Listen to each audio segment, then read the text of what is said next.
Mi papá se llamaba Alejandro Forni y todo el mundo lo conocía como Sandro Forni. Él nació un 30 de marzo de 1922 en San Giovanni in Persiceto, provincia de Bolonia y la región Emilia-Romagna en Italia. Él era el cuarto hijo de una familia de 7 hijos. Vivían en otro pueblo que está cercano, unos 5 kilómetros de San Giovanni, que se llamaba Santa María delle Budrie. Ellos eran una familia humilde, no tenían otro bien, diríamos, que la unión de la familia y el convivir y el estar y la educación que la misma familia le estaba brindando, ¿no es cierto? Tuvo la suerte de hacer la secundaria porque un tío de él, era sacerdote en una institución religiosa de otro pueblo que se llamaba Rimini, y él pudo hacer hasta el 3er año de la escuela media, que sería para los italianos la enseñanza completa, diríamos, la primera enseñanza. Entonces él venía con un bagaje distinto de saberes. Pero la vida no le fue fácil a la familia y él tuvo que volver a trabajar y ser el ayudante albañil del papá, que se desempeñaba como albañil, además de ser el sacristán de la iglesia de Santa María delle Budrie. Ahí él aprendió los primeros saberes del albañil, los gajes del oficio, pero también ayudaba en lo que era el día a día en las cosas de la iglesia. Por ejemplo, tocaba las horas, tocaba las campanas para avisar distintos momentos del día o distintos aconteceres que venían, por ejemplo, una tormenta, por ejemplo, en la época de guerra también había toques de campana especiales para avisar y alertar a la población de que se tenían que esconder. Después vino la guerra y ahí sí, y también él ya tenía edad como para irse al servicio militar y le tocó ir a Pordenone, donde estaba en una base de aviación, donde su deber era cargar y mezclar los combustibles para los aviones militares. Después viene la última parte, la rendición, diríamos, de Mussolini, y le toca volver otra vez a su ciudad, a su pueblo, ¿no es cierto? Porque comienzan a haber distintos bandos sobre los que querían ayudar, seguir con el dominio de Mussolini y los que estaban en contra. Entonces él estaba en contra, por supuesto, y tuvo que volver a su ciudad escondido, caminando de noche en lo que serían los bosques y las campañas, escondiéndose en las casas abandonadas, derruidas que había, y así llega a Le Budrie. Y él, como ya habíamos dicho, siempre fue una persona de la religión, siempre fue una persona de fe. Entonces, junto con la Acción Católica Italiana, defendían al sindicato como libre. Cada uno se podía afiliar al sindicato que quería. Y bueno, y esa fue una lucha muy, muy fuerte, que inclusive llegó con le mataron al que era el presidente de la Acción Católica de San Giovanni in Persiceto. Al morir, a ser asesinado este señor que se llamaba Giuseppe Fanin, le llegan voces a mi abuelo, diciendo de que por favor le diga a Sandro de que se deje de participar en esas asociaciones, porque si no iba a tener el mismo final. Entonces, ¿qué hicieron? Organizaron un contrato desde el mismo obispado de Bolonia y se anotaron las personas que querían, que estaban involucradas en esos movimientos.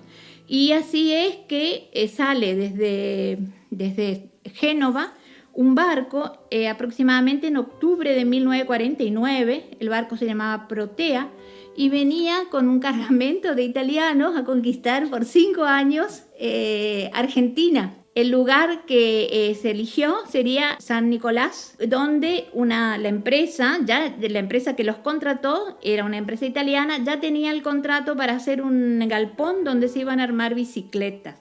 Por esas cosas de la vida, siempre decimos nosotros, ese contrato no se llevó a cabo. pero sí había que quedarse 5 años acá, así que el contratista aceptó la propuesta que le hicieron de venir a construir las escuelas del Plan Quinquenal de Perón. Y la zona donde le tocó venir a ese grupo de italianos fue Sargento Cabral. Y justo allí estaba trabajando mi mamá su primer trabajo de suplente en la escuela que ya existía, una escuelita de madera, y ellos estaban haciendo la escuela que aún hoy es la escuela que está en esa zona. Y bueno, y se conocieron y desde el primer momento se quisieron. Y así fue que en el 27 de octubre de 1951 se casaron. Mi mamá es María Adelaida Carvalho, más conocida como Bocha Forni, porque ya tomó el apellido de papá ya definitivamente.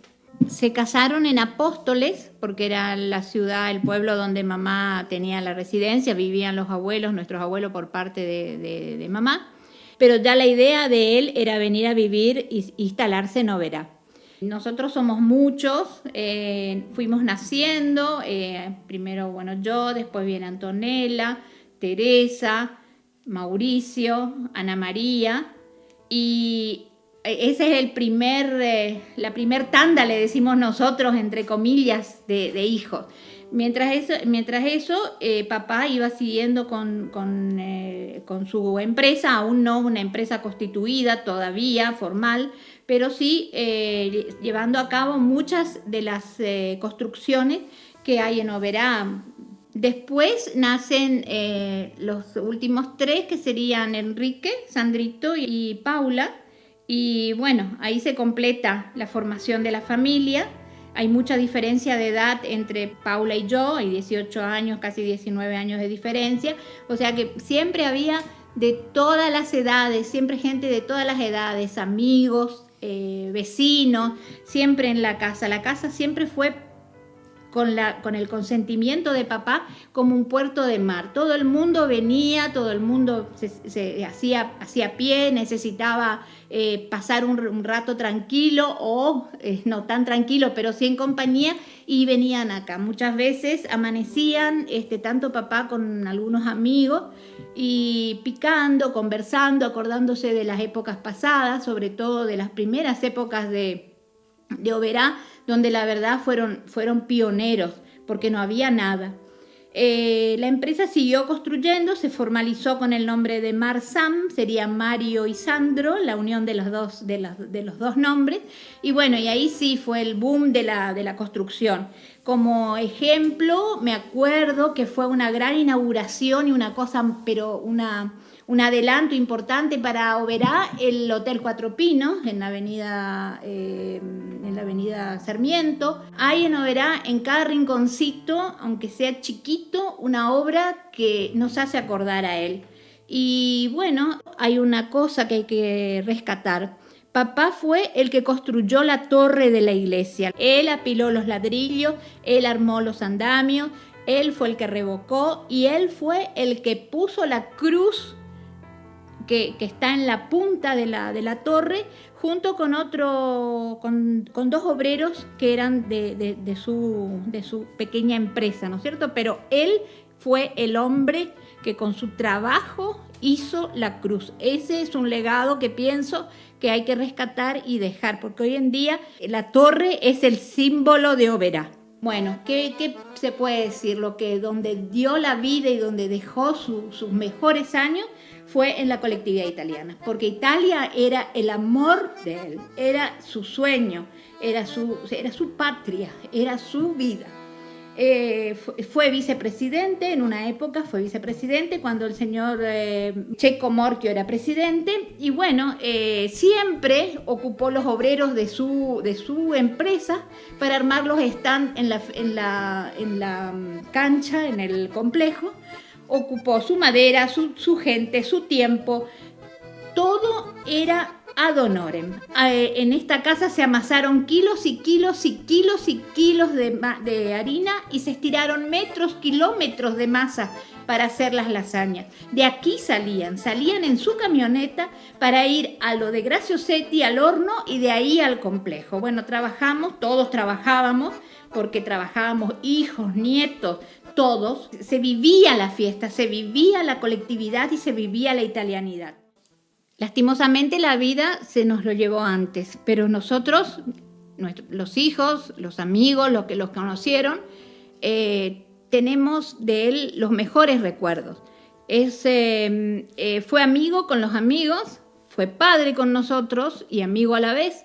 Cada uno de nosotros siempre le tiene a él como guía y como luz y como faro en esta vida, pero con las bases que él nos dio vamos a seguir adelante.